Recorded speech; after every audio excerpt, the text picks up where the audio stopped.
Good afternoon, everyone. Thank you to the tribunal for this opportunity to speak on behalf of my community. We'll get the projector screen down here. While I am not a landowner directly on the MVP route, I am a United States Army veteran who swore an oath to protect and defend against all enemies, foreign and domestic. As our slide here will illustrate pretty clearly, we have a domestic enemy coming to our community of Newport.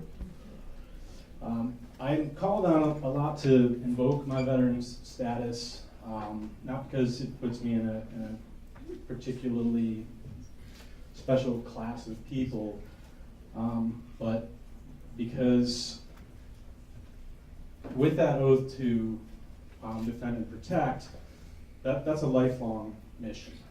And I have found within my community in Newport really an opportunity to continue to serve in that way.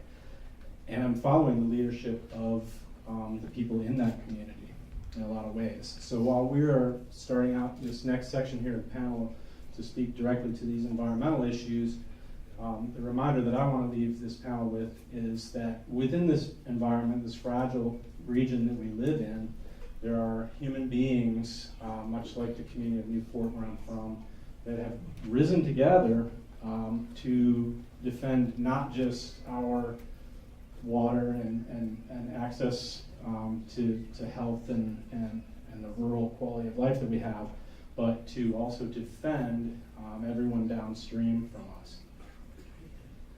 So that's really the crux of that mission to defend that oath. It is an obligation that I personally feel to continue to see and recognize the people all throughout this fight, whether it be our elderly rural residents who, as you can see on the map here, this is the town of Newport.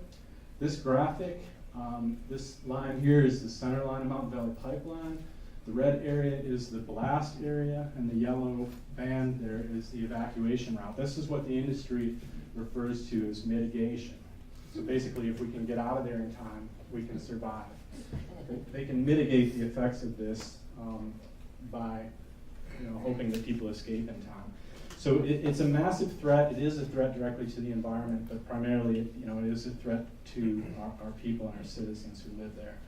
So from that frontline community of Newport, that mission extends downstream to our fellow citizens in Union Hill and along coastal Virginia threatened by flooding, and across the entire region to indigenous and native relatives, really even across the country. So Newport we refer to as Ground Zero, and so I just want to say to the folks from all the way from Standing Rock to Buckingham, everyone along the ACP, we still see you. We will continue to fight alongside you. I'd like to introduce very briefly my neighbor and one of my allies that's been in this fight with me from day one, who will speak quickly about the impact this has had on his family. And the point of that is that I want you to see my community and the people that I continue to fight for.